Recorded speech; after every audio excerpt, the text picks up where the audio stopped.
Kalau Iya, betul. udah sibuk lagi ya, balik lagi ya kantor. Iya, tapi kita masih belum masuk Belum full fully, time. ya? Belum fully, masih sebagian work from home ya. Masih work from home, kita masih mandatory work from home sampai September. Play it safe ya, memang mendingan gitu sih. Tapi kemarin-kemarin sibuk ya, maksudnya saat PSBB dan lainnya tetap loadnya banyak. Wah, lebih sibuk, kayak lebih banyak kerjaan deh. Karena kan kalau kalau kita semuanya remote ya, remote itu uh, very the chances untuk miscom itu gede banget kan.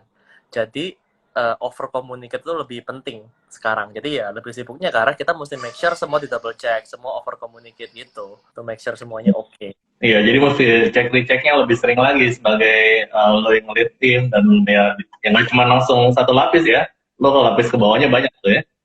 Iya.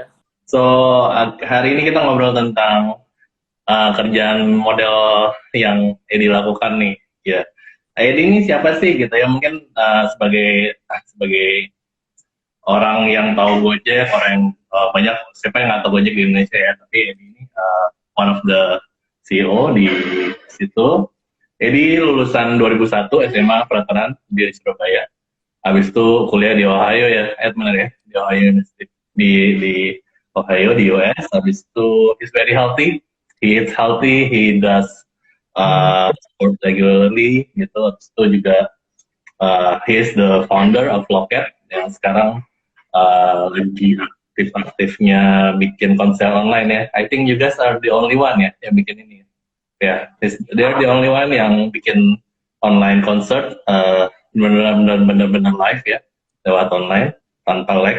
Habis itu sekarang Eddie is heading ya bukan sekarang dari I think more than 2 years ago ya Edmel ya 2 tahun ya 2 tahun lebih heading the Gojek Entertainment. So Gojek Entertainment ini apa sih? Ini yang gue tahu ya kalau kurang tepat mungkin lo lebih jelasin lagi ya. Ya Gojek Entertainment salah satunya setahu gue ada GoPlay yang platform OTT yang ada bisa diaplikasi di bundling, ada paket bundling di aplikasi Gojek maupun bisa dibeli tersendiri dengan program-program yang bagus, menarik banget ya. Gue udah nonton Sayo Sakato, udah beberapa film yang diproduksi juga keren-keren. Habis itu kayaknya nggak cuma itu doang ya, ada macam-macam beberapa yang lain. Mungkin go ahead ya, mungkin lo bisa ceritain lebih detail. Boleh. Boleh. Jadi memang sebetulnya Gojek itu to begin with kita selalu cari cara gimana sih caranya kita itu bisa remove daily friction. Jadi memang dari awalnya ya, dari transportasi, dari ojek online sampai all the way ke food delivery gitu. Dan kita selalu memikirkan gimana sih caranya kita tuh bisa solving and removing the daily friction. Nah, waktu kita masuk ke dalam industri entertainment, justru kita melihat daily friction itu cukup banyak. Apalagi kalau kita boleh ngomong di industri film ya, industri film nasional, industri film Indonesia. Mungkin banyak yang nggak sadar, tapi industri film di Indonesia itu sebenarnya berperan sangat penting sekali terhadap perekonomian di Indonesia sebetulnya. Industri film itu adalah foundation daripada industri kreatif. Dan industri kreatif itu adalah foundation dari ekonomi Indonesia di era industri 4.0. Nah, kalau kita boleh lihat misalnya contohnya kayak di film-film Korea, drakor, pasti banyak nih yang suka nonton drakor. Atau mungkin film-film Hollywood gitu. Film itu selalu bertindak sebagai gerbong, kalau kita bayangin sebuah kereta ya. Film itu sebagai gerbong utama yang paling depan, dia jalan dulu menerobos market baru. Dan sisanya gerbong-gerbong di belakang itu akan diikuti dengan berbagai macam industri-industri yang lain. Kayak misalnya industri, kalau di Korea nih, drakor ya, industri musik, industri beauty, tourism, travel. Semua industri-industri yang berkaitan dengan industri kreatif maupun industri tradisional pun akan terangkat sebetulnya gara-gara industri film terangkat gitu. Hollywood juga sama gitu, image-nya kita tentang bagaimana kerennya Amerika itu bagaimana, superhero-nya kayak gimana, produk-produk Amerika terkesan high quality. Itu semua memang karena adanya Hollywood juga itu, dengan Cina juga sama, film-film Cina, bagaimana kita belajar tentang culture-nya Cina, tentang kerajaan di Cina, tentang bagaimana mereka history Cina bagaimana, all that kind of things itu benar-benar kita bisa belajar di industri film. So this is why kita melihat di Indonesia, unfortunately hari ini industri film tuh masih belum belum berkembang seperti sebagaimana layaknya ya. Memang salah satu faktornya juga di channel. terutama di bagian offline ya, di sinema itu memang terbatas. Jumlah layar di Indonesia itu sangat terbatas.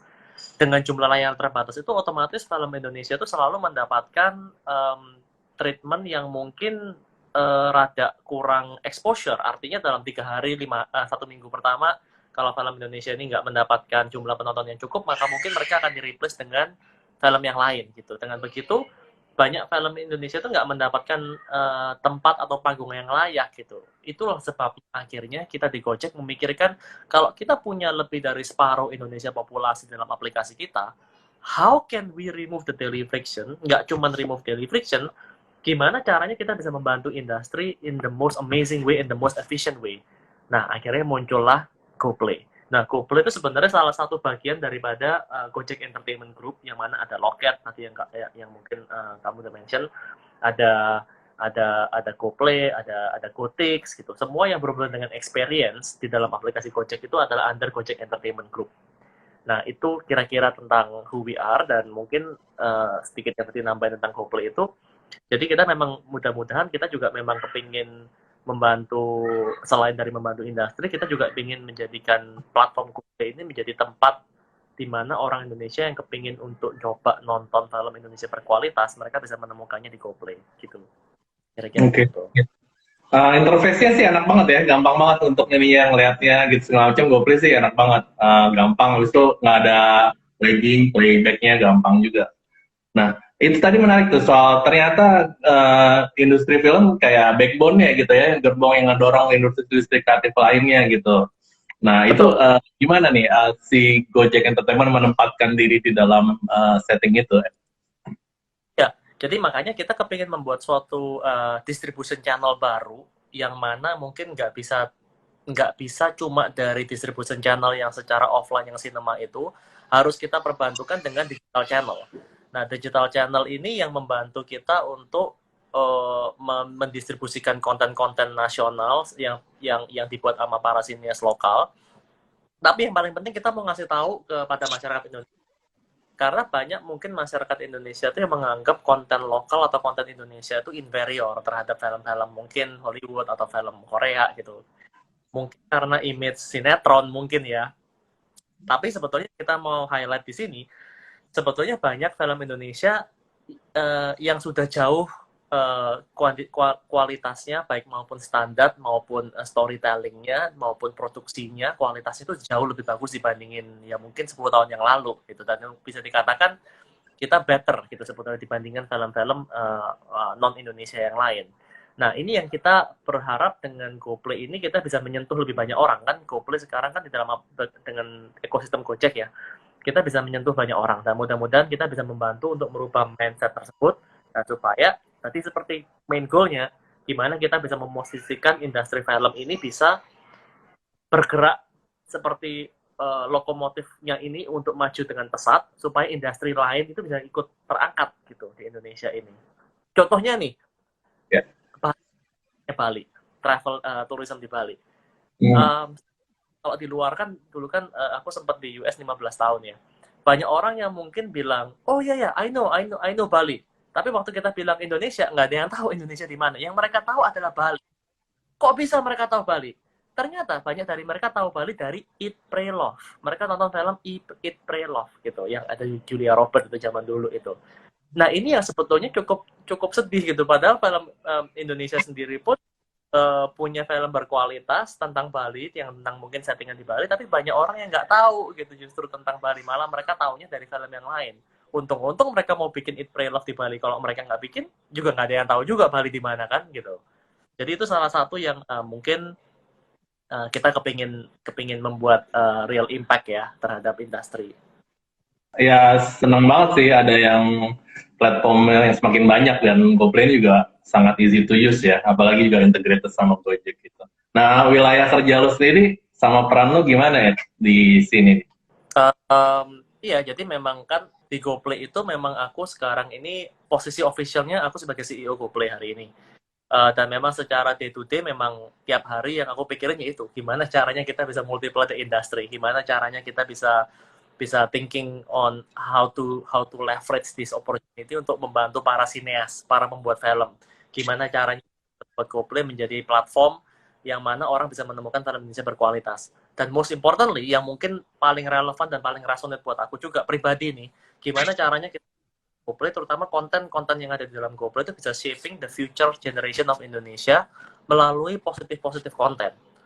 Ini juga salah satu yang mungkin sangat penting untuk di-highlight ya, karena hari ini dengan era internet, dengan keterbukaan informasi, dengan freedom of speech, mungkin banyak platform-platform lain yang mungkin nggak terlalu cocok, atau mungkin aku sendiri punya anak kecil gitu, aku sendiri punya 2 anak gitu, dan selama ini memang agak kesusahan buat mencari konten yang memang benar bisa aman dan mendidik untuk mereka. Dan kita juga berharap ini kita juga bisa membantu dan berperan serta dalam shaping the future generation of Indonesia through positive content. Positive content yang kayak gimana sih, kira-kira? Positive content itu banyak. Jadi misalnya kita ngelihat tentang hal-hal sensitif ya, misalnya kita ngomong tentang LGBT misalnya. LGBT itu a big elephant in the room. Orang tahu ada masalah itu, tapi mungkin banyak orang yang nggak mau address. Malah mungkin banyak dari mereka tutup mata gitu.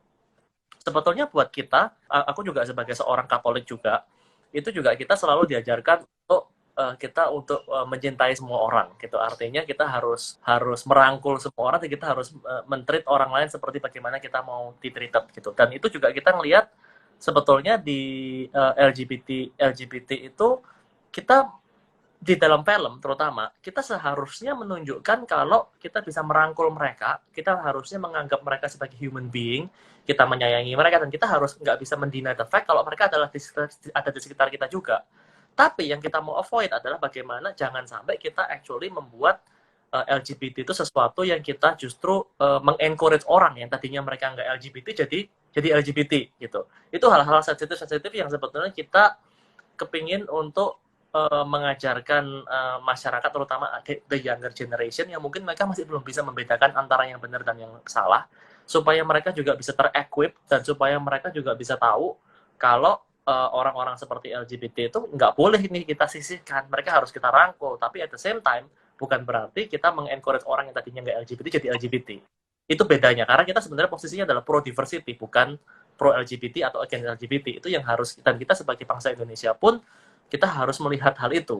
Atau another thing yang mungkin perlu bisa di-highlight juga adalah mungkin sensitivity yang lain adalah perihal aborsi misalnya, atau premarital sex misalnya.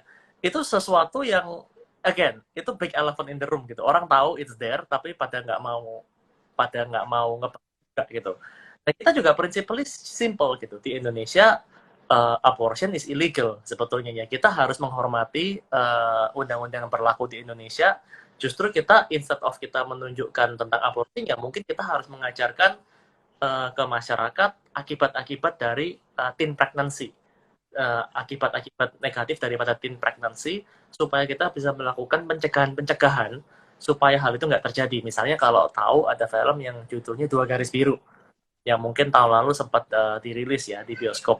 Itu juga sama, film yang benar-benar mengajarkan tentang impact negatif dari teen pregnancy, kesusahan-kesusahan di balik itu, bagaimana implikasinya mereka terhadap edukasi mereka di sekolah, bagaimana implikasi mereka terhadap keluarga mereka, bagaimana implikasi mereka terhadap harus membiayai keluarga mereka, anaknya mereka, ngasih susu, beli susu, dapat duit dari mana, and those kind of things gitu, yang kita mau menjadikan platform ini untuk shaping the future generation of Indonesia in the most positive ways. Oke, I would agree with that sih. Sebenarnya kayak film itu kan emang dampaknya gede ya, sebenarnya. Kita nggak bisa bilang the only impact dari seseorang itu film only, tapi dampaknya memang besar melalui audio dan visual. Jadi I think what you are striving through is very good, dan gue udah lihat itu sendiri sih hasilnya gitu.